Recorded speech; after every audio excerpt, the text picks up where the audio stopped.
Hi everyone. Just checking that you can hear me. Yeah. My apologies. I was told this has got delayed to 2:30, so I'm really sorry for coming a few minutes later. Okay. What I'm going to talk about is, what I've done for the last 11 years actually, and this is a result of that. I'm not sure how many of you are entrepreneurs here or how many of you are executives, but all my life I've used to be with either IBM or Accenture. That's all where I've spent bulk of my life with. And in 2007, I got tired of it. I was running 11 countries for IBM at that particular point of time, and I said, there has to be a better way. I want to, actualize myself. And if I die and if I don't become an entrepreneur, I would have, not fulfilled my life, or so I thought. And my purpose of my life that time was, fools go where angels fear, right? So that's what I thought I should do. Anyway, I left all of that. I was in Singapore. I left all of it and went to Palo Alto in California and joined Accenture for a couple of years. In 2010, I left Accenture again, like all people who are foolish do that. And then I did again. Everybody thought you're completely mad. I was senior partner, used to run a very large portfolio for them, used to make a lot of money. But anyway, decided to leave all of it. And this is a journey that I said, okay. So the question was, what do I know?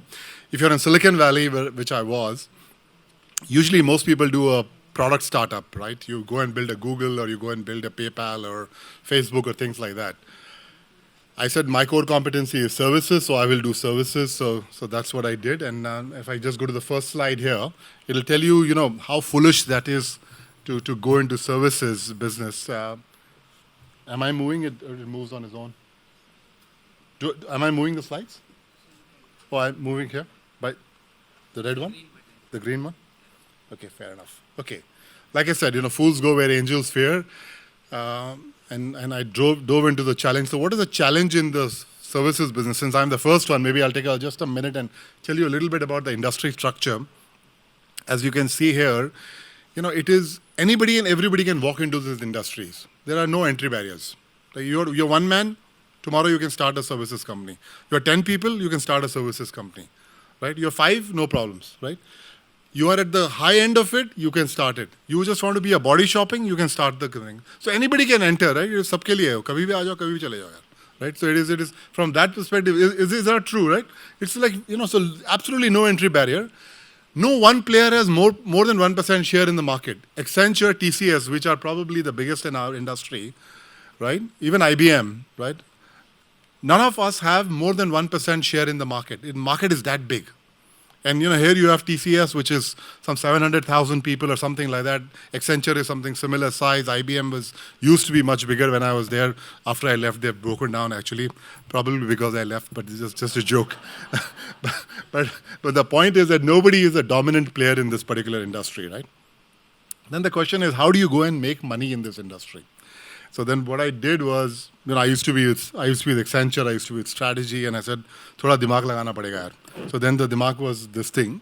And the outcome is this. I built a company which over 10 years went, as Moses said, from $10 million to being the top 30 companies in the world. This is 26th in the pure, it's called engineering services. The top 10 companies on my right, probably IBM should be there, but it's not. It's probably the 11th or the 12th. But HCL, Accenture, everybody else is in that particular list, right? Now the question is, when you start from a ground zero, in 10 years, how do you become a top 30 company in the world here? And so that's the journey that I'm going to take you through. And so this is the model that I went through. And I came and invested into this company. I put all my life saving into it. And, sold the company about 18 months ago for $1 billion, right? And I initially put about $2 million in that, right? So thode paise ban gaya, right? As a part of the journey. But what we started as a 20 million in revenue, $10 million revenue I killed. And then from there, I've grown it up to, and you never do this alone, and I'll tell you how we did it, right? So what does INFOGAIN do, right? Essentially, we go out and work with the Fortune 1,000 companies. We made a very, deliberate this thing that we will not work with, anybody and everybody, and we will not work with if you don't give us premium pricing. we'll absolutely not work with you, right? We'll only work with you if you offer us super premium pricing, right? So, we would charge sometimes more than Accenture, more than, so our rates used to be like a McKinsey kind of a rates is what we would charge you. And then we work with all of these companies, right? So the thing I used to say is that if you get up in the morning till the time you sleep, INFOGAIN is touching your lives one way or the other, right? Anybody looks at the WhatsApp, a lot of the stuff behind WhatsApp is us. If you look at your Apple phone and you buy a new Apple phone and talks from your old Apple phone to the new phone, a lot of the software that is done is by us, right? You go and to a FedEx store, you're touching INFOGAIN. You go to Costco, you're touching us, right? So one way or the other, we will touch you in many, many, many ways from morning to evening, right? So then the question is, how do you build this from a very, very humble beginning? And like I said, the company which was essentially a $10 million in revenue, how do you go from doing that, right? So first and foremost, how do you bring all of this to life? And the first thing that we did is we said that instead of going and trying to sell a solution, and this is where the advanced point of how do you create business value, we said we will sell you an end outcome, right? So these are the 5 outcomes that our company used to stand for. So now you go to the customer and first say, do you want us to help you increase revenue? Can we reduce your cost? Can we bring your efficiency in your system? Can we bring better speed? Whatever it is, right? What is the outcome that you're looking for? We'll work on these are the 5 outcomes that we'll work. By the way, we also said that we will not work on your systems of records. We'll only work on your systems of engagement. That's a little bit of this thing that, so that, if you need systems of records, please go and hire TCS, HCL, Infosys, whatever it is. We don't do any of that stuff, right? Please go to them. Right? They are much bigger. They have all the power in the world where they can do this. That's not, INFOGAIN was not geared for things like that. But we can help you with these things, right? Now the question is, how do you deliver on a promise like this? Because that's the brand promise that we have. We bring these 4 key capabilities into action, which Indian IT companies have been trying for a long time to build a McKinsey-like consulting study into their business. Infosys tried, Accenture then said management consulting, but not really high-end strategy. HCL tried, IBM tried to buy PwC when I was there. We tried to mix PwC into this whole particular process. It's a very, very difficult thing to build, to get engineers and business consultants to work together. There's 2 different mindsets, as you can imagine. Engineer is, and the joke I used to say is that when an engineer and a business consultant walks on the street, the engineer only sees the pebbles on the ground because the engineering is so microscopic, while the business consultants only looks at the whole horizon and looks at what the big thing is. So from that perspective, so it's very difficult art to bring that together. So we bought that particular 2 experiences together. Insight is essentially AI. We bought AI much before AI became fashionable to build. I bought a company for AI, 400 people out of San Francisco with 180 PhDs. Many or 5 years ago. So, we brought AI into this particular picture. And then the other is the experience, the whole ease of use by our customers is what we bought into it. So these are the 4 capabilities that we bought together, which will then help our customers realize the promise of, increased sales, better cost, speed, whatever that is, right? And then as we got into this journey and as you learn in this journey, we said we'll make it human-centered. So it was just not enough about to build a good experiences, but we said we'll make it human for you. So for example, like I gave the Apple example, when you buy a new Apple phone, it should be so easy for you to move from your old phone to a new phone that you don't even feel it. Or you buy a new iPad, it should feel completely this thing. That is what we meant by being human-centered as opposed to, so it should become completely simplistic for you.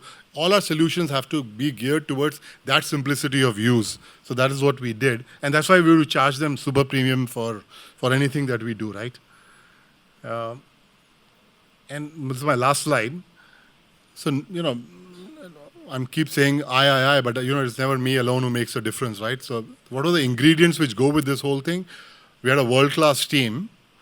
Almost anybody who joined this team had to have come from a very, very, deep experience and should have been a very, very successful person in that particular process. We built a phenomenal culture where we said, it is all inclusive. So those were the core values that we brought about. We had a very, very strong delivery arm. Talk is cheap. Finally, can you deliver on your promise? And obviously, you never do this alone. You do it with a set of ecosystem of partners. And just to give you an example of, what does all this mean, I'll just, stop here, but just give you an example of how we help companies. So there's a particular company, it's called Neighborly. Most of you may not have heard of it. But when we went to them, we looked at their business model and it asked us to come and say, can you take us and move our stuff into cloud? That was the first thing that they came and asked us, and we came and said that, we'll help you to move into cloud, or we'll help you to clean your data and all of that. But really, what is it that you're trying to solve? So they said, no, we are trying to get our technology to become better. So we said, do you mind if we come and do a business consulting study for you, free of charge? So they said, yeah, no, we don't mind. So we did a study with them, and what we came out with, and this is where the value of INFOGAIN comes in. So we said that, look, we can help your company's valuation go up by 5x to 10x. The overall company's valuation go up by 5x to 10x, right? So now the minute you talk like that, the whole board is very interested. How can you do this for us, right? So we said, well, look, their business model was they had 27 different brands, and they were all unique individual brands. They didn't have a common platform. And we said, why don't we build an Amazon-like marketplace for you where you can bring all your 27 products into this one go?